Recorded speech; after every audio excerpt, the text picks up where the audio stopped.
अरे दोस्तों, आइए सीखते हैं 2025 के दूसरी पाली में पूछे गए मैथ के 24वां सब्जेक्टिव को। दोस्तों, आप यहाँ देख रहे हैं ये सेट जी का 24वां सवाल है।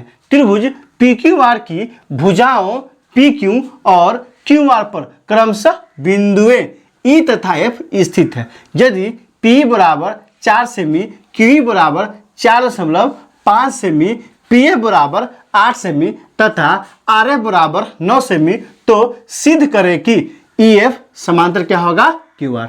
दोस्तों, डिस्क्रिप्शन में क्या किया है, प्लेलिस्ट लगा दिया है। पहला और दूसरा प्लेलिस्ट 2025 के प्रथम पाली में और दूसरी पाली में पूछे गए मैथ के सवालों का।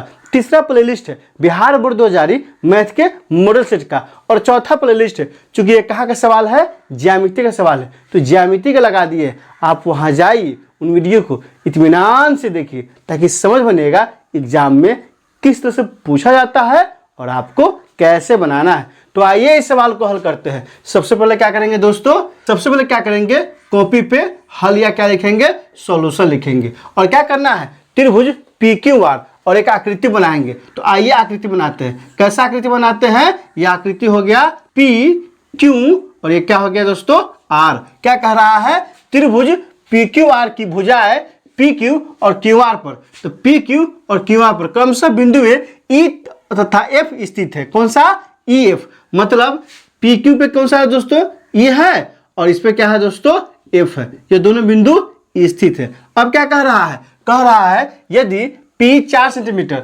मतलब इसका मान कितना है, 4 सेंटीमीटर है। फिर क्या है, क्यू 4.5 सेंटीमीटर, इसका मान कितना है, 4.5 सेंटीमीटर है। फिर क्या कह रहा है दोस्तों, कह रहा है पी एफ 8 सेंटीमीटर, इसका मान कितना है, तो यह है 8 सेंटीमीटर। तथा आर एफ कितना दिया है, 9 सेंटीमीटर, तो आर एफ कितना हो गया, 9 सेंटीमीटर। तो कहता है सिद्ध करें कि ई एफ समांतर क्यू आर है। तो क्या किए हैं, सवाल के हिसाब से आकृति बना ली है। आकृति बनाने से ना दोस्तों 25% सवाल सोल्व हो जाता है। अब यहाँ देखिए लिखेंगे, क्या लिखेंगे, दिया है त्रिभुज पी क्यू आर में दिया है ई तथा एफ बिंदुएं क्रमशः क्या है, पी क्यू तथा क्यू आर पर, पी क्यू तथा क्यू आर पर इस प्रकार स्थित है कि क्या क्या दिया है दोस्तों, आप यहां ध्यान दीजिए। दिया है पी का मान, पी कितना दे दिया है 4 सेंटीमीटर। फिर किसका मान दिया है क्यू ई का मान, क्यू ई कितना दिया है 4.5 सेंटीमीटर। फिर किसका मान दिया है, पी एफ का मान, पी एफ का मान कितना है 8 सेंटीमीटर। फिर किसका मान दिया है, तो फिर दिया है आर एफ का मान, आर एफ का मान कितना दिया है, तो आर एफ का मान दिया है 9 सेंटीमीटर। तो क्या करना है, तो सिद्ध करना है कि ई एफ समांतर किसके है, क्यू आर के हैं। तो आइए यहां से क्या हो जाएगा, यहां से हो जाएगा प्रमाण। अब क्या करते हैं, आप ध्यान दीजिए, हम निकालते हैं, क्योंकि क्या सिद्ध करना है, सिद्ध करना यही है कि ई एफ किसके समांतर है, क्यू आर के समांतर है। तो ये समांतर कब होगा, जब P बटा में क्यू ई बराबर होगा पी एफ बटा में आर एफ। तो क्या करते हैं, सबसे पहले हम निकालते हैं, क्या निकालते हैं, P बटा में क्या निकालते हैं, सबसे पहले P अब बटा में क्या निकालते हैं, क्यू ई का मान निकालते हैं। तो यहाँ से क्या हो जाएगा, P के मान कितना दिया है, तो P के मान दिया है 4 सेंटीमीटर। तो यहाँ क्या हो गया, 4 हो जाएगा। बटा में क्या हो जाएगा, क्यू ई के मान कितना दिया है, तो 4.5 सेंटीमीटर। तो यहाँ से हो जाएगा